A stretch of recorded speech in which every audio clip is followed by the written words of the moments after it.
My sister raised her glass and said, "Cheers to the Wilsons, except for Mark, the failure of the family who only has money." My parents laughed. Then I raised my glass and said, "To the failure who will stop paying for your wedding."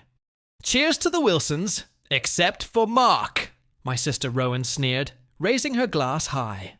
"The failure of the family who only has money." My father barked a laugh.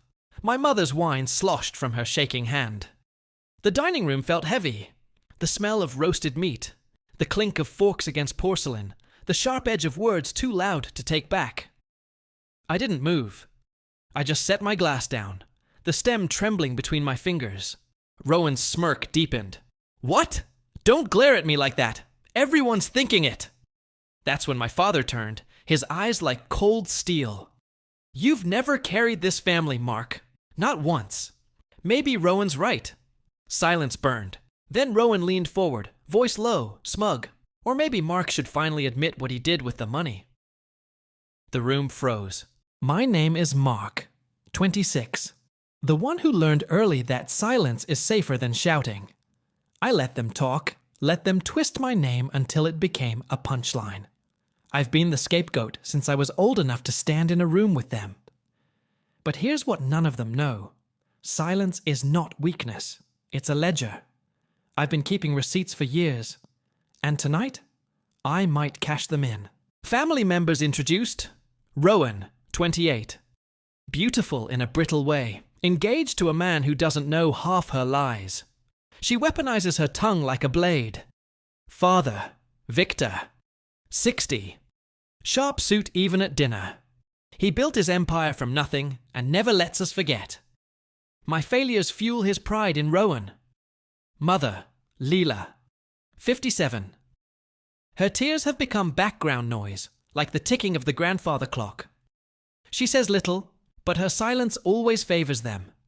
Never me. At this table, alliances were clear. I was alone.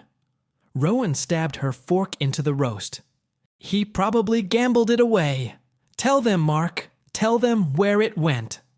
My father didn't ask if it was true. He only glared like I'd already confessed. And my mother? She kept dabbing her eyes.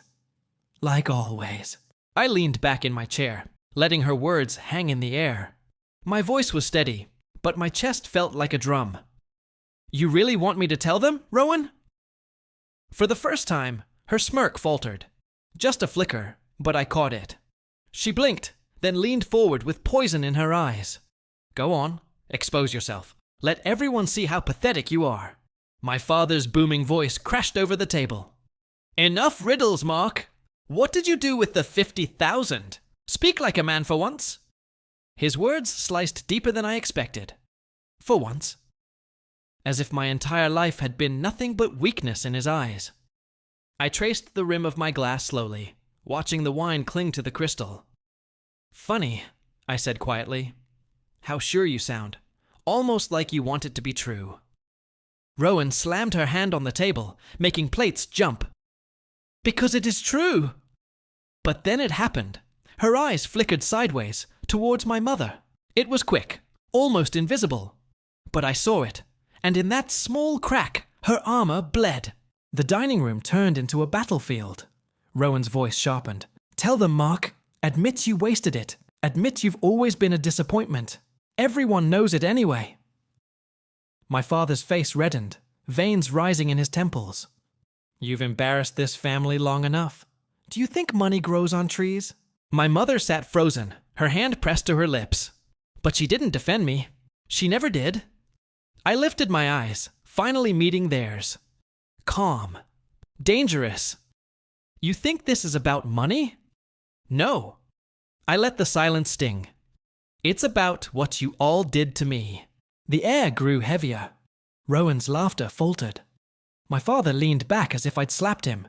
Even my mother's napkin slipped from her trembling hands. For the first time in my life, they were listening. The memory clawed its way back, jagged, raw. I was 19, still foolish enough to believe love meant sacrifice. Mother's voice echoed in my skull. Mark, you'll cover it. Please.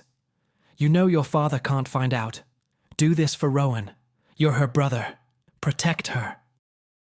I remembered the smell of stale coffee in the cheap apartment I rented after dropping out. Nights spent hauling boxes at the warehouse, my back aching, my hands blistered. All while Rowan posted pictures in glittering gowns, champagne flutes in her hand, smiling with friends. I sold my car. I sold my books. I sold the future I dreamed of. And for what? So she could walk the stage at graduation while I watched from the shadows, nameless, forgotten. Not one person ever asked me why I didn't wear my own cap and gown. Not one person cared. The flashback cracked, and I was back in the room. I leaned forward, my voice sharp enough to cut glass. The money wasn't mine. It was never mine. Rowan stiffened like a statue. My mother's hand twitched, gripping her glass too tight. It was Rowan's debt, I said, each word a hammer blow. And you knew, Mom. You begged me to cover it so Dad wouldn't find out. I bled for years while she played princess. The words echoed like gunfire. Father's face drained of all color. He turned slowly toward my mother, his jaw trembling. Lila! Is that true? The room froze. Rowan shot up, her chair screeching back. Shut up, Mark! You don't get to ruin everything! You're lying! But her voice cracked, and for the first time in her life, Rowan sounded afraid. The storm erupted. Rowan screamed at me, her words unraveling into insults. You're jealous! You've always been jealous! You'll never be more than the family's failure! My father paced like a caged animal, his hands gripping his head. All these years you let me believe. His voice broke. My mother finally spoke, her voice shrill with guilt. You were supposed to protect her, Mark. She's your sister. I laughed, hollow, bitter, sharp. Protect her? Or protect your favorite illusion? The table rattled as Rowan hurled her glass at me. It shattered at my feet, wine bleeding into the carpet like spilled blood. I rose to my feet, towering over the chaos. My voice cut through the noise like a blade. I gave you all my silence. I let you bury me so she could shine. But tonight I bury the lies. And then it happened. Rowan's fiancé, pale and trembling, finally stood. His eyes locked on her, not me. He's right, he whispered. Rowan's been lying to me too. About everything. Rowan froze. Her mouth opened, but no sound came out. The implosion was complete. I stepped back from the wreckage. My father's fury turned on Rowan. My mother begged, reaching for her daughter. Rowan screamed denials, clawing at excuses. The empire of lies they had built was burning right in front of them. I walked toward the door. Each step was lighter than the last. Rowan's fiancé brushed past me, his voice low but firm. Thank you. I wouldn't have known. For the first time, I felt a strange relief. Not triumph, not revenge. Just release. They'll never see me the same again, I thought. And I don't need them to. Outside, the night was cool. The stars above felt sharper, freer, as if they'd been waiting for me to finally look up. Maybe I was the failure, the scapegoat, the forgotten son.